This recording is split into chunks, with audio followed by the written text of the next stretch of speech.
it is almost unheard of unless you're someone of note that they want to promote on their social media. It's almost unheard of to go to these outfitters and say, "Hey, I need this fridge slide installed," and you get it done in a timely fashion and for a decent price. They charge outrageous prices, and then they're like, "Oh, we can't get to you for 3 months," and that's almost like part of their selling point to you. Like, people wait for us. And all I'm thinking is, I know a little bit about mechanic shops because that's inevitably all you actually are, is a upscale mechanic shop. And what do they do when uh, things back up like that? They realize, oh, we need two more mechanics. We need another installer. We need another person at the front of the desk. And so they don't do really anything for you, and you pay way more for it. And man, I got a lot to say about that.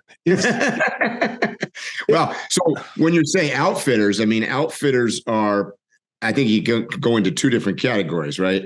Mm-hmm. Outfitters are resellers. So they're instead of being a brand, they are a company that sells multiple lines and different brands. And then you've got the outfitters, and in some cases, it's both of those, that install those given brands on your vehicle or certain kinds of vehicles, right? And you're right. I don't use. I mostly do custom stuff. Although I'm using outfitters to this extent that, like if I'm developing a roll cage, or I'm fabricating something that goes on my truck or whatever, I'm generally not doing that in-house myself. I'm hiring somebody to do that. So I'm working directly with them. So I do get involved with, different people that, like you said, you run into some of the things where, well, I can get you in, but it's going to be tight. It's going to be a month and a half. You got to wait to, blah, blah, blah, blah, blah. I mean, that's just I hate to say it, but that's a reflection of where we are as a society today, with not enough people going into the trades. I run into this in some of my other businesses in the past. In the restaurant business, for sure, it's hard to hire anybody. Even when I was in the construction and general contracting side of the business, trying to get electricians, plumbers, HVAC people, concrete workers, framers, whatever. There's a shortage of all of those things, and I suspect there's also a shortage in welders, which oftentimes comes into in our Overland world. I mean, we're always trying to do something with metal, either making products or installing them on vehicles. Fabrication of any kind is such an art. It's such a skill, and I just think there's not a lot of that going on. And to touch for a second on what you were saying about taking in a sponsor as a media person or a social media influencer or something. I agree with what you're saying. I think, and by the way, that's not just influencers, but it's also these outfitters. So they're backing these products, right? And some of them it might bite them in the ass eventually. If you're not careful and you really are not testing the stuff. Like, I don't like to ever take on any sponsor that I don't personally know really who's involved in the company. Me too. Who's making the stuff? Where is it made? Have I used it? Have I legit used it? Or is it just somebody contacted me, which happens all the time, where somebody will send me an email and say, "Hey, Mike, we'd love for you to have this product and take it, test it out, blah, blah, blah, blah, blah." Now, I will occasionally do that, but I'm definitely not taking it on as something that I'm going to tell you, "Hey, Phil, you got to go out and buy this." I'm not ever going to tell you or anybody else to do that until I've had that thing probably, I don't know, some amount of time where I've actually tested it in real world environment. I know I'll give you a good example of this, and I'm not suggesting it. It's a lot of brands do this, but a couple of years ago, Blue Eddy approached me that makes the boxes, the charge boxes, whatever you call those things. And so I took a unit and I ended up testing it for a while, and then I did a video. They had asked me to produce a video, and I told them when I took it, I go, look, if this thing's a piece of garbage, I'm going to do a video. I promise you I'm going to do a video, but I'm going to say that it is a piece of garbage. And as it turned out, it was a good unit. So, and I actually still use it today. But the reason I bring them up in particular, that particular company, is they sent those things out to lots of people. Like, I'm not unique or special. I mean, I know, like, I can't tell you how many people I personally know that also got one. And pretty much everyone I know that has one, that's how they got it. Exactly. Yeah, I'm not sure I know anybody that bought it. So what does that indicate? That indicates that that's a new and effective way of marketing products nowadays, for sure. It's way cheaper to hand out a product. So if let's say the item was $500, whatever their cost is, let's say it's probably $25 or whatever. I don't know what it costs per unit for them on such a scale, but it's probably fairly low. If you sent out 5,000 of them, that's cheaper than running an ad on television or running in print media or getting a billboard or whatever else. So, and people are more inclined to trust you or me or some other Joe Smo out there. That's a guy that's not, affiliated with something. We don't have anything to benefit from it, really. So, but the problem I have is what you said, and that's kind of, I know I went around beat around the bush here a little bit. What you said was it's going to bite people in the ass, kind of, is I'm paraphrasing. And that's what's going to happen is that unfortunately, as particularly these Overland outfitters that are picking up, a bunch of product lines, and they're constantly being driven to expand that, right? Because if I want to go to XYZ outfitter and I want to buy a winch, I don't want to have to deal with 20 different outfitters. I want to buy the winch. I want to buy the bumper. I want to buy the strap. I want to buy everything from that same organization, right? Makes it easier. Kind of why I use Amazon so much. And so they're constantly being pressured, probably very similarly to us being pressured to, take on these things and test things and show people. And I don't know from an outfitter standpoint if they can really get out in the field and actually test these things, or are they just simply a bricks and mortar reseller? How are they any different than Walmart? Right.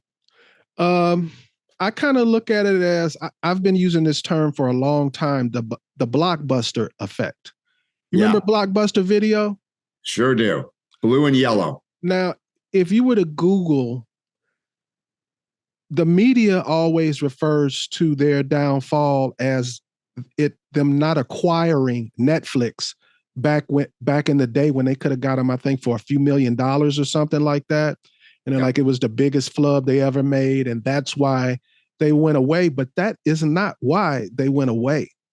It's the same thing as what I'm saying about this Overland thing. They were gouged. Blockbuster. I'm a movie guy. I used to go get movies like every other day. And if I happen to miss a day and forget to return it, sometimes it would be like $30, $40. Yeah, I know. I remember that. Yep. And if you remember, Netflix was not a streaming service in the beginning. People were willing, and I was one of these first early adopters. People were so pissed off at how they were being gouged and being treated like it was a privilege to give this company their money, that they were willing to say, I'll wait 2 days for my DVD to come versus getting it immediately. So we were basically willing to jump through a couple of loops just to give it to the company that was giving it to us. You know what I mean? Yeah. And I think that's going to happen to like outfitters, because this is my prediction for the industry coming soon. Someone, I don't know who it'll be. It may be Pep Boys. It may be what's it? Roof Racks company. It's some company with the word Oh, rack yeah, and roll or something like that. rack and something like that. Rack and tire or rack and Mm-hmm. yeah, yeah, It may be Firestone or Goodyear, the mechanic shops. yeah. They're going to jump in and be like, we already do lifts. We do it cheaper. Mhm. You can tell us you want it Friday, bring it in Friday, and come pick it up at the end of the day. Yep, yep. Jiffy Uh, or something that some place that has the infrastructure and the units in place already. because the roof rack place that I'm sorry I can't remember the name of, that's their specialty. But people go to these outfitters and pay double the amount for the actual product and then more to get it put on, and they they roll them out of there like, you know one after another, and they don't charge you that much for it. So I see outfitters being extinguished by the blockbuster effect at Well, some point. outfitters are by definition they're the middlemen, right? And that's one of the reasons that Well, Amazon well, is so successful is because there's no middleman. well, that's what outfitters have become. I'm old enough to Correct. remember actual real outfitters Well, where he had done it for years, and now he's decided, I'm going to stay in one place and open up a shop and provide for others. And yeah. you were able to talk to that guy, and he was able to tell you actual great advice for your trip to Africa or your trip to wherever it was you were going. Yep. That is no longer the case. Yep. I don't want to mention a name, but I have an outfitter in Washington that I have attempted to give my business on several times, but I end up walking out because the guy is talking to me like he knows what he's talking about. And I literally almost want to get on my horse and be like, do you know who you talking to? I, I mean, I have literally from this particular outfitter heard lies about products and the origins and the history and the story behind it and the specs and everything. Um, they've given me incorrect information about what they can and cannot do with an install and what it can be in, so much stuff. So an outfitter now has become what you said. That's all I Mhm. wanted to say. Yeah, yeah. I would. That's a fair assessment. Yep. So that's all. I just had that on my mind and I wanted to get that off my chest because, like I said, the guy said something. He was just trying to sound smart. There was nothing behind the statement. But sometimes somebody says a gem of a thing and they don't even realize it. Yep. And I thought about it more and I was like, yeah, a lot of these people who consumers have trusted in and had faith in have put money in their pocket, their time is coming if they haven't been an honest person. Yeah, and that's true not of only the outfitters. Like I said, it's true of influencers and social media people and event organizers or anybody else. It's who you hitch your wagon to. You're only going to be as good as your weakest link, right? So Mm-hmm. if your weakest link is whatever, you went out and you pitched this particular thing for years, and then it turns out that it's a boondoggle or that it's dangerous or it wasn't what it was billed out to be or whatever the scenario is, it's certainly going to reflect poorly on the individual that is promoting it, right? I mean, that's just common sense. I agree with that.